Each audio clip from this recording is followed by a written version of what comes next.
Shall we begin?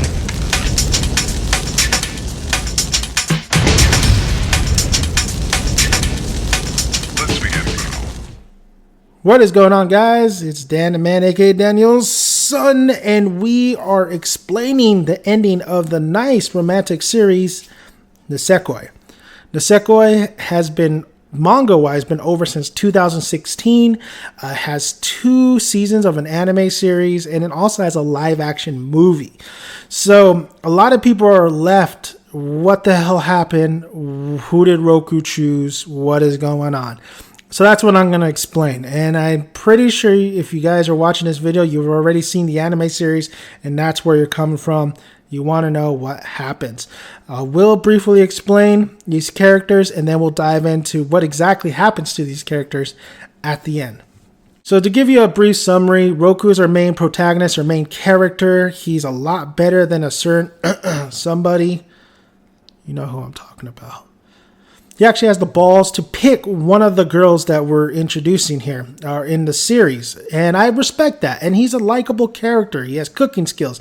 He's the heir of the Yakuza. His father is the boss of the Yakuza, which is pretty hilarious because he doesn't strike as a Yakuza member whatsoever. He's technically not, but he's pretty much in the family. So he made a promise to a girl 10 years ago. And he played with this girl. He ended up falling in love with this girl. And he gave her a key and said, listen, one day we'll meet again. I have my locket right here. And when you open the locket, I will marry you. That's basically the whole plot of the series, is that he makes a promise to, he doesn't even remember who, but he is holding on hope that he will reunite again to this person that he met and marry her. Or at least hoping that there's one particular girl that is her. We get introduced to other girls. We get introduced to Shiroge. And I know I'm going to be pronouncing these a little bit different because of my Mexican accent. I'm very, very, very, very sorry. I'm just trying my best here. So Shiroge is this blonde, blue eyes, comes from America, and transfers over to this Boneyard High School in Japan. So the first impression she meets Raku in a very hilarious kind of way because she's late and she jumps over a wall and she just drives her knee into his face. And then he ends up losing the locket, and that's kind of like our first episode where she helps him find the locket, and then they find out that their fathers, they have this little meetup, and their fathers put them together as fake lovers so the two gangs don't fight each other, and they're at neutral, and there's like a Romeo and Juliet situation, but all the gangs are for it, except for Claude, who is Shiroge's kind of bodyguard. But they basically, first time they meet, they don't like each other, and now they're stuck into this fake relationship. Now, another girl is Onodera. Now, Onodera, Raku actually really loves and likes and has a big crush on. So does she. She loves Raku. The problem is, she's a sweetheart. She's lovable. She's like your any other typical anime character who's like that, like Hinata Hyuga or the Hime. The girls from Planet, basically. The problem is she doesn't have enough confidence to express her feelings to Raku. And because of that, I mean, she's been in love with Raku since they were both in junior high. And she just cannot express her feelings, and that's a problem because Raku actually likes her back, and it just never happens. And now he's put into this fake relationship that he doesn't even want to be in. So we have Onodera, and Onodera actually has a best friend named Ruri, and Ruri is one of my favorite characters in the series because she's blunt, she's honest, she's observant, she has glasses, she's cute as a button, and she kind of pushes Onodera to kind of open the shell. She doesn't straight out tell Raku, listen, Onodera wants to bang you, but she just kind of moves Onodera towards Raku and sets these situations where maybe there's a confession that could be made out of this. She kind of she helps Onodera a lot. And on the other side, yeah, Roku's best friend, who's Shu. Shu has glasses, just like Ruri, and he's the comical character in the series. He doesn't get a lot of screen time, but you do get to know Shu. You get to know he's kind of he's like that perverted, but he's very observant in a good way. and he actually has a heart of gold towards the end of this series. And you get to know Shu a lot, and you actually get to really like him. So that's the whole kind of big plot on this thing, but then you get introduced to more girls throughout the series. You get to more shenanigans, more running jokes. You get introduced to Shidoge's bodyguard and lifelong friend, Sugumi, which I really love. I think she's adorable. She's absolutely stunning. A lot of people didn't know she was a woman, though. They thought she was a boy in the very beginning, and then they find out, she, including Raku, finds out that she's a woman. She's an assassin. She's she's, like I said, a bodyguard to Shidoge. She's there to watch the relationship between the two. Her mentor is Claude, and Claude's like, hey, I need you to be the Terminator if something goes down, all right? Take him out. Take him out! But Sugumi, throughout the series, you kind of see that she starts becoming a little bit more womanly. She starts embracing it a little bit more. And not only that, she starts developing feelings for Raku. So that gets thrown in there. But wait, there's more. Then you have one, probably if I had to choose all the girls, my girl, Tachibana. Tachibana is awesome. Okay, she is basically Onodera and Shidoge combined, where she can be blunt, but yet she could be adorable at the same time. She's in love with Raku. The thing is, this whole lockets, the locket and the keys situation gets a little bit more crazier throughout the series. We find out Onodera has a key. We find out Shidoge has a key. We find out Tachibana has a key. We also find out this next character who has a key as well, and her name is Sensei Yune. That's right. Yune is a sensei. She's practically almost the same age as Raku and all the other girls, just maybe like a year or two above. And I believe a year above. I think she's a year above. But she comes in the picture after the first teacher in the series gets married, has kids at the end of this series. I'm going to touch upon the main characters more. But Yune comes, and she is one of Roku's kind of big sisters, so to speak. She's a mafia member too, the Chinese mafia, and she has nobody. The only person that she has is kind of Raku back in the day, because all these girls, Onodera, Shidoge, Tachibana, Yune, even Sugumi, even Onodera's little sister, whose name is Haru, and we'll touch upon her later. All these women were playing with Raku when he was a kid, and only Tachibana, Onodera, Shidoge, and Yune are the ones that have the key. They have the key to maybe unlock his locket, but nobody knows who was the promised girl that he promised to. And then it gets more crazier and crazier. We get more in detail kind of towards the last arcs of the manga. Before that, it's more shenanigans. It's more kind of just a slice of life, pretty much reading and watching. So, getting down to it, we got to talk a little bit of Onodera's sister, Haru, real quick. And Haru is the little sister of Onodera. And she thinks her Prince Charming is Raku, because there's a certain something that happens where she actually ends up having the lock for a little bit, but it gives it back to Raku. She actually develops feelings for Raku as well as the other girls. So let's start with her. So Haru is a nice. I know a lot of people thought she was annoying. I thought she could be a really nice character, especially with some of the things that her and Raku had in common. Food. She's a great cook. She's great, our pastry chef, basically. And she has her moments in the series. I'm not going to lie. I actually really liked, she looked like Onodera when her hair was down, but she still had her kind of style. So I did like Haru. But what happens in the manga, so we'll go from confession to confession till we find out who the last one was that Raku picked. And Haru was the first kind of one to confess. And not really kind of confess, honestly. More like letting her feelings and Raku go, because she knew that Onodera loved Raku. And even though this was her first love, she knew that she just had to let these feelings go. It was Roku, and she chose her sister more than her own feelings, which I actually really like the panel when she's really starting to cry, and her friend is consulting her and saying, "Are you okay? I know it's first loves are crushing," but the next kind of day she comes up strong, and she has a new haircut. She's more friendly towards Roku, where it's more of a back and forth cat and dog fight, but Roku always liked her throughout the series. And she ends up actually taking over the family business. Her mom is like this big, or has a kind of a dessert place, and Haru takes over that. And the mom is pretty funny. But we do get a couple chapters with Roku helping out the family business of the Onoderas, and you see the mom really take a liking to Roku and really wanting to him to be kind of like a son-in-law until one instance where he betrays her sort of, and she's out for blood basically. But the Onodera and Haru's mom is really nice, and Haru's ending is nicely done because it is a young first love that is resolved very quickly by her hands and her mind. And I thought that was great. I thought that was a nice little bow tie to that.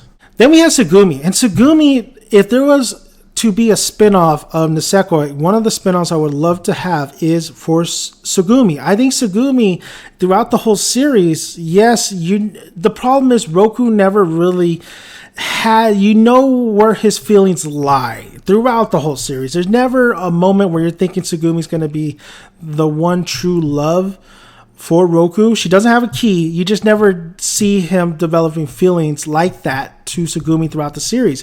He compliments her, says, well, you know what, you look really beautiful in that dress, and she like blushes, and then she's embarrassed, but there's just never that sense that he's going to choose her, which is a damn shame because Tsugumi is really, really awesome. I think she's a great, the fight between her and Honda, which is Tachibana's assistant, is fantastic in this one particular arc. I thought that was a great fight, and this is like a romance anime or manga. She asks Chitoge, what do you have feelings for Roku? And Chitoge in her bed says, "Who would like that bean sprout? I mean, we always fight this and that, but you know what? I started falling in love." And Tsugumi at that point knew, even though she also was in love with Roku, said, "Okay, I love Chitoge more, just like Haru. I love Chitoge more than what these feelings are. I want to see her happy, more happy than me." So with Tsugumi's confession, another one I liked. I mean, Roku's in class, he's sitting down, and then she covers his ears, and thanks him for being the first love she's ever had, because there's a lot of moments where she almost kisses Roku throughout the series, and this one you think she is gonna kiss him on the forehead or something, but no. So she pretty much confesses without Roku hearing, so she's covering up his ears, and Roku goes, "What the hell were you talking about?" And Tsugumi says, "Nothing, just really nothing." So I thought that was a nice confession with Tsugumi. That's another good confession on the books. Tsugumi, I would like to see a spinoff where she basically, I would love to see her find her true love. And, you can have Paula, which is another assassin who looks up to Tsugumi, kind of venture in, even though we'll get to Paula's ending in a bit. Paula's ending is basically she becomes a scientist. Yeah, I know, it's really odd because in the whole series she's this assassin and she's going on missions with Tsugumi, even Roku at one point, and she becomes a scientist. She graduates, becomes a scientist in high school. So after high school, so Tsugumi at the end of the manga, Tsugumi actually is still with Chitoge. Chitoge will get to her ending, but at some point, Tsugumi has to fill in to be a model, and she looks banging. She's gorgeous. She still has her ribbon that Chitoge gave her a long time ago. I mean, ribbons in this series seems to be very meaningful, and that's kind of where her story kind of ends. And you kind of hope that hopefully maybe we find out if she does find a true love later on. But she has this big relationship with Claude. Claude is the one that brought Tsugumi in, and because Tsugumi had no family, none of this, and kind of like this other like Yune, kind of exactly like Yune, who doesn't have anybody but Roku. But Sugumi never really kind of made herself. She never went in a down to dump. She always moved forward. So that's always nice. And so Sugumi actually, Claude is hilarious because Claude throughout the whole manga thinks he wanted Sugumi to marry Shidoge because he thought she was a boy. Even throughout everything, even raising her, he still thought she was a boy. And she finally rips off her clothes and says, "These are boobs. I'm a woman. What the hell are you thinking?" And Claude finally finds the truth. But everything ends pretty nicely. So Yune is a really strong candidate, actually, I thought. When she came into the picture, she had grace. She loved all the girls. She loved, of course, Roku. But you thought it was a brother and sister kind of relationship, but it wasn't. They're not related. It's just, she always had an admiration of Roku. And actually, in the manga, she steals a kiss from Roku. So Roku's first kiss is actually from Yune. So Yune stays with Roku at some point. In one of the chapters, she has a week to either confess to Roku or she has to marry one of these suitors that they put her on. And she has like a little watcher as well. She has such a flirty but fun personality that Roku never really kind of takes it too seriously. But at some point, Yune says, "Listen, I know this is sudden. I love you. I want to marry you. Let me know what your answer is." She says this basically while he's cooking and she's in the hallway. And later on that evening, Roku finally mans up and says, "Listen, I don't view you as that. I view you as kind of a bigger sister. I'm honored. I'm happy that you thought that way. But to me, you're always going to be my big sister. You're family to me. And I don't want you, I don't want you to go, but I'm just letting you know I don't feel those feelings for you." And they share an intimate moment, and because she has this thing where she always falls asleep next to him, the shenanigans. And she puts the covers over his head, gives him like a little kiss, and then leaves. And then you think Yune's out of the picture. She runs away. She has to marry this person. But no, she's actually just moves to a different kind of rents an apartment, basically. And the whole thing about her having to marry a suitor was basically a lie from the little watch guardian that she had. But she said that if you order it, just stay it. And when you're ready, then you'll find somebody, and we'll hold off all these suitor stuff, because eventually you will have to marry somebody and carry on, the legacy of this Chinese mafia. And she's like, "Oh, well, I ordered that. Basically, I will fall in love in due time with somebody that I truly love." So Yune's ending is actually, so they have a great relationship still, her and Roku. There is that big sister and little brother kind of dynamic. It's now at the end of the chapter, I don't get that sense of she loves him anymore. She loves him in a different way. And she has kids. She has a kid. And we don't know who the husband is. We don't know who she married or she got knocked up by. But she's happy. She can't wait to see Roku and everybody else.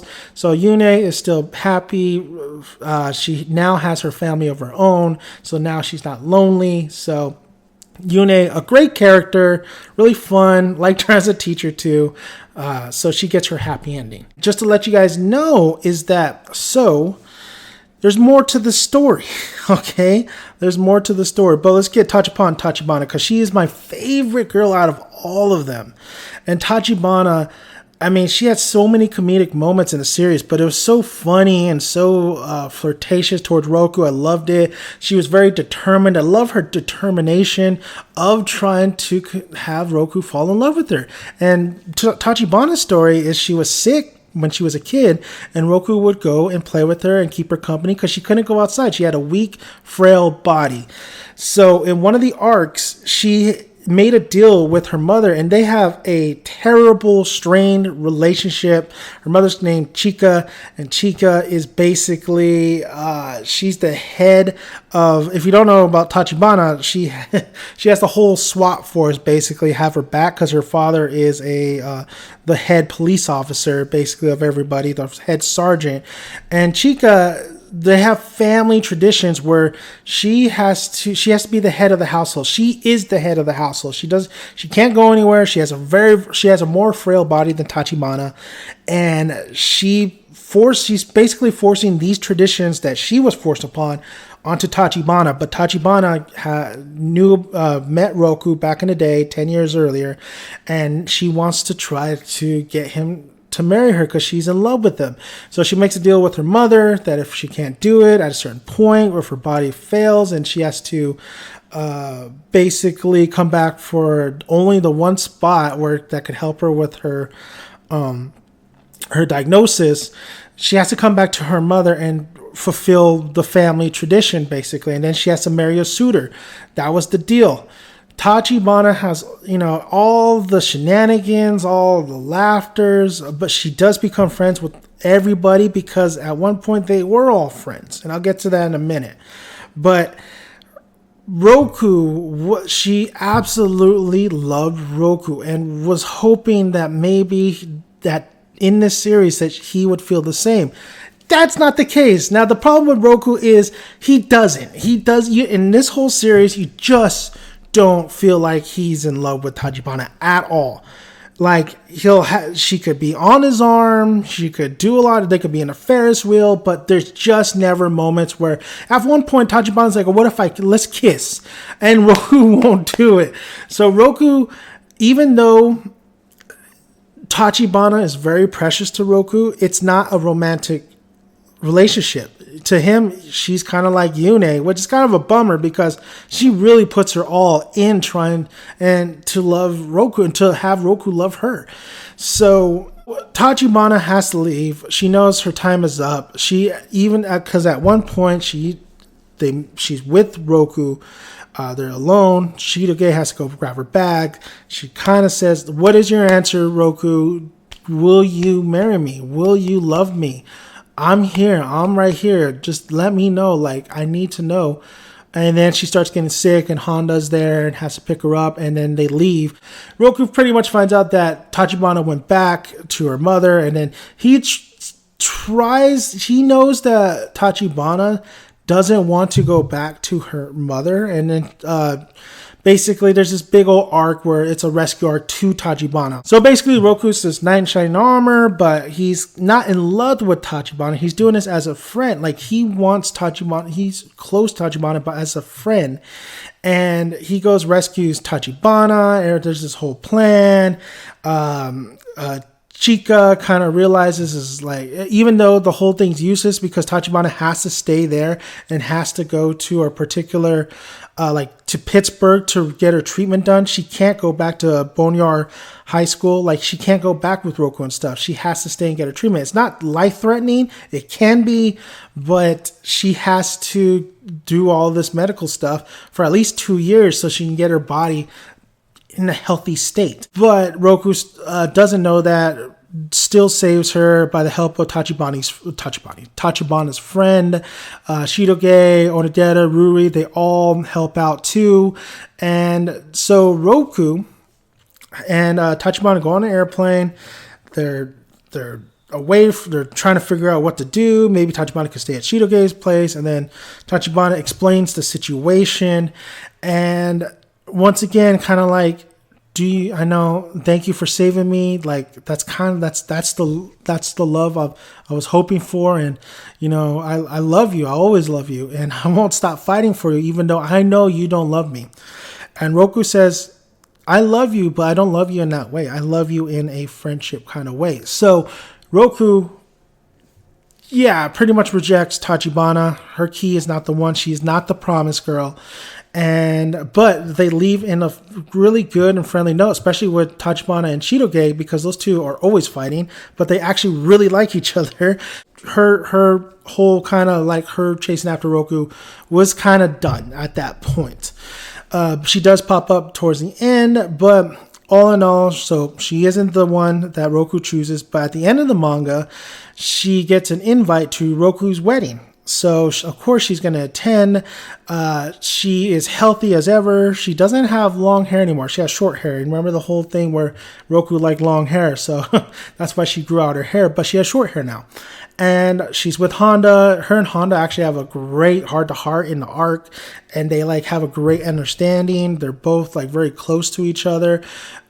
She's still trying to find suitors, but she needs to find somebody who is more than Roku, but she doubts she'll ever find somebody that she'll love as Roku.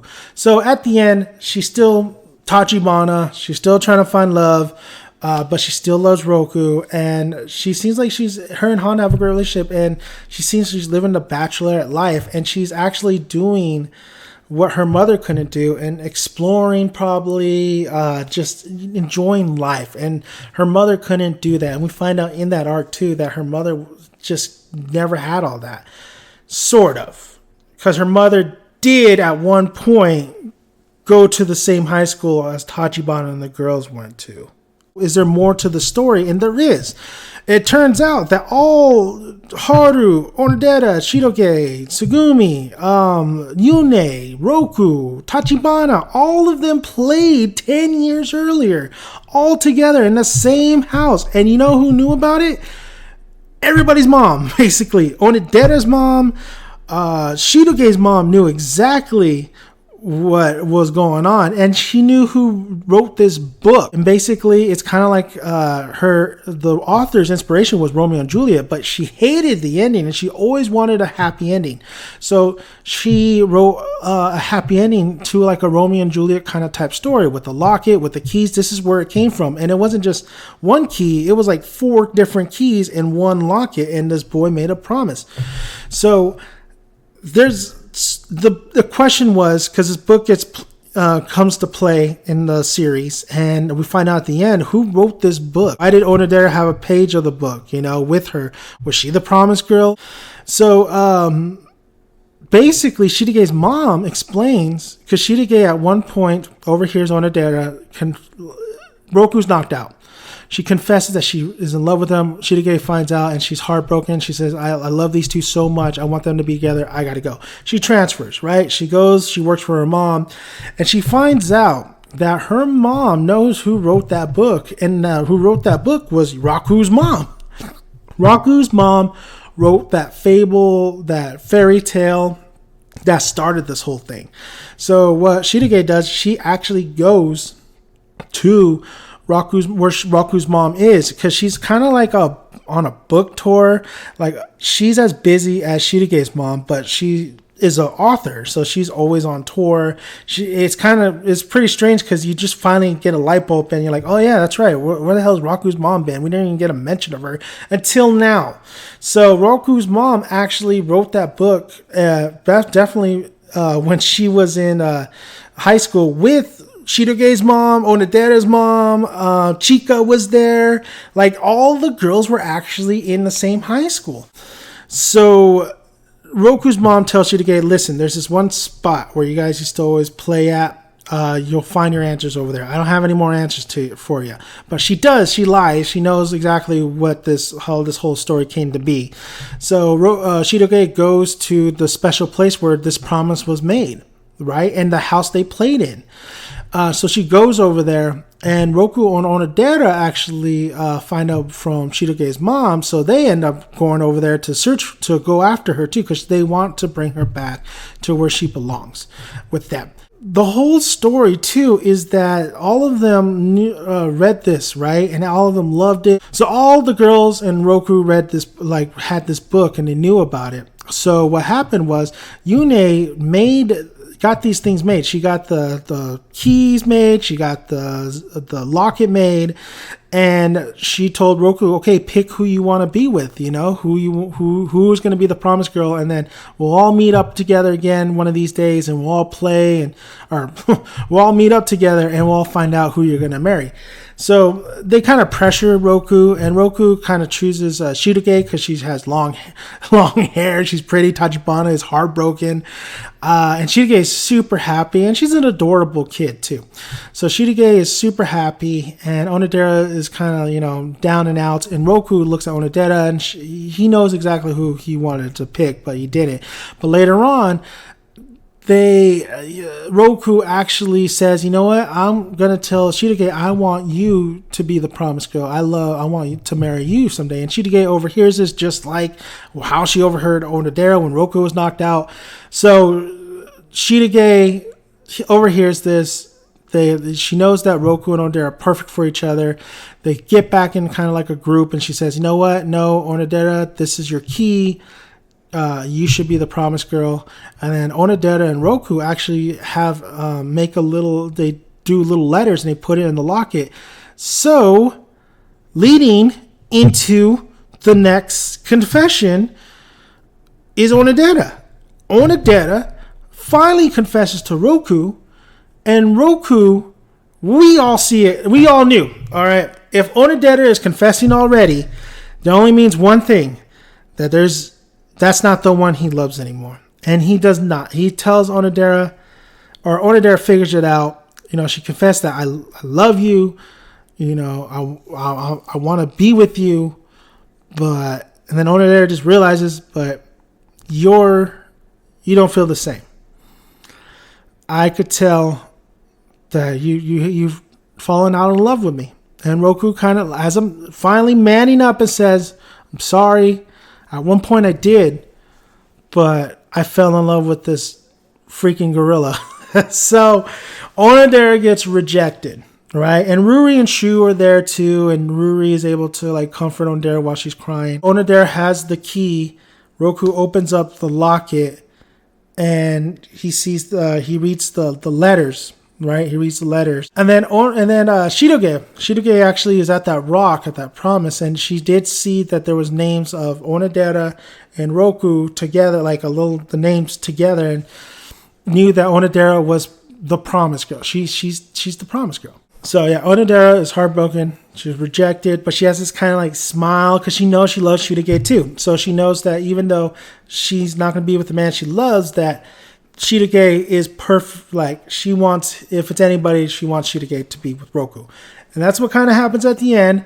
Roku finally meets up with Shirage, explains why, why he loves her, and those two get together. And so, it's a lot of explaining to do. So basically, yes, Shirage is the winner. She is the one that Roku falls in love with. And if you really watch the series or read the series, definitely reading it, you feel like this is planned from the very get-go. I mean, there's a lot of instances where, Roku is supposed to gradually fall in love with Shirage. And even though they forgot and they don't remember meeting all each other 10 years ago, they still have these strong bonds, of course, when they all get back together as well. I really, I liked Onodera too, but my God, throughout the whole series, I'm just waiting for Onodera to finally freaking confess, do something, be on the offense. She has her moments throughout the series, but you could just tell what the author was trying to do was just tie this little bow to the Roku and Shirage couple. So all in all, I like the outcome. I can see why a lot of people are upset if they wanted Onodera or even Tachibana or any of them. I can see the faults in this manga here and there, but all in all, the series was a great read. It should have been shorter in my opinion, but all in all, the series was actually a great read, and I actually really did like the conclusion. Even if I wasn't a Shirage fan, I liked the overall climax and how much it built up into a soap opera kind of climax to it. Now, a lot of you might be thinking that, yes, Shirage or Roku or Onodera or Roku, best couple. But in my mind, the best couple was actually Ruri and Shu. That's right. Ruri actually, throughout the whole series, develops feeling for Shu, even though she tries to reject those feelings. And at the end, actually confesses to Shu while they're searching for Shitake. And then when Onodera gets her heart broken, Ruri actually finally says, you know what? The one person that I like is you. And I know you're still hooked on this because Shu liked the first teacher, not Yune, but the first teacher in the series, and got kind of rejected. And basically, you know, his heart was kind of broken throughout the series. He has this like nice little strong comedic relationship with Ruri. They really get to know each other. Shu does this fabulous gesture of taking a picture of when Ruri and her grandpa were together and they were smiling. She wanted a picture like that before he passed. So there's a lot of really good development throughout the series. It's sprinkled here and there. It's not all the time, but it's really good. It's at the end of the manga, Ruri and Shu, they get invited to Shirogei's and Roku's wedding, where Shu becomes a teacher and Ruri becomes a books translator, and they're both living in this like apartment or house, and it seems like they got engaged throughout at the end of this series, basically. So let's go rewind it back. And let's talk about Onodera. What happens to Onodera at the end of the manga, the series? So what happens to Onodera is that she basically becomes like this pastry chef, but she's not making food because she's terrible. She's a really well decorated, like she's a fantastic decorator. Now she's not working with the family business, the sweet shop. She's doing pastries basically, and she gets a call from Roku and Shitake, and she actually does the wedding cake for them, which is kind of a slap to the face, but they're all friends and she loves both of them, so whatever, right? So that's exactly what happens to Roku and Shitake. They actually end up preparing for their wedding. They're going to get married, and Shitake doesn't actually go back with Onodera or Roku and doesn't even finish high school. She actually drops out, which I was like baffled. I'm like, you're almost there, just finish high school. But she becomes a fashion designer, and she's really good at it. Actually, she's so good at it, she's kind of like her mother, Hana-san, and she is constantly busy. That's why Tsugumi had to fill in for a model, because Tsugumi went with Shitake, and she's a designer. And Roku actually took over the Yakuza. So he's basically the head now of that household. His dad actually says, I'm going on a second honeymoon. I'm going to go meet your mom. I haven't seen her for like years, so I'm doing that. So that's pretty nice to know that, yeah, Raku does have, I guess, a relationship with his mom. She's just constantly busy like Shitake's mom. So I think that makes sense that she kind of understands Shitake's point of view when that whole fiasco was going on with her and her mother, but kind of funny you never mentioned it. So they meet up at the promise spot, and this time they make actually a new locket and a new key, where Shitake has the key and he has the locket, and this is the key that opens this locket, and they basically they recreate what happened in that book. They basically do the locket thing right there. They just make a new locket and a new key. So they kiss. It's comedic at the end because of the teeth. I guess they hit each other's teeth. It's like her first kiss or something like that. So that's what happens. They get together. They're in love. They get married. And not a lot of people know that's not the end of it. So there's bonus chapters, and we don't get the sense of where all the characters are. We just get the sense of what happens to Onodera, Shitake, Roku, and actually Haru too. Haru is actually took over the family business, and Onodera actually has a daughter that goes to the same school as her, and she actually bumps into a guy who has blonde hair and blue eyes and is actually the son of Shitake and Roku. I'm not making it up. I will have the link down below so you can see that bonus chapter. So Onodera has a daughter, and we don't know who from who, but she has a daughter. And Roku and Shitoge has a son. So, and it's very hinted in this chapter that those two, he even says at the end of the chapter, like, man, she's cute. And they become kind of friendly and friends. But this seems like it's going to lead off to a romantic relationship. That's what I get from it. Or at least a spinoff or something. So overall, I think Nisekoi it's way too long in my opinion. I think it should have been shortened up. You can only take this premise for so long with all the shenanigans, with all the jokes that are happening, with all the circumstances, the situations these characters are put through, and yet Onodera never confesses until 229. Or at least 229. It takes 229 chapters for her to finally confess. Like, this should have happened a long time ago. That's what was frustrating about it. The fact that Raku, you could tell that he only loved two women, and even Tajibana hits on the head. Like, who do you love? I mean, I know you have a thing for Onodera. I know you. But it seems like you have a thing for Shitoge too, and then he finally realized he's in love with both of them, but he chooses one. Which I got to give Raku props. He chose one. It could have been a disaster ending like Haganai, but he chose a girl, and I thought it really wrapped up really, really nice. The endings are nice, done, bow tie. Like, it's not the worst ending I've ever seen. It's actually a really good ending. It's not going to blow your mind. Your girl's going to be hurt, whoever you picked. If you're Shitoge, yay. If you weren't, then you're heartbroken. But all in all, you really start loving these characters throughout the series. When the series keeps going, you actually really, if you didn't like Shitoge in the beginning, maybe you won't like her at the end, but you kind of like see the little bit of a development in her and Raku's relationship, and you see why the author wanted to go that route. With Onodera, you wanted a little bit more. I think I wanted a little bit more just development towards her. You get these nice little moments, these soap opera or will she kind of moments, this Pam and Jim kind of moments. But the difference is Pam and Jim went for it. And Jim definitely went for it. But Pam ended up really kind of finally doing that confession at the right time, where Onodera didn't. She waited to the last minute, and that's kind of her downfall.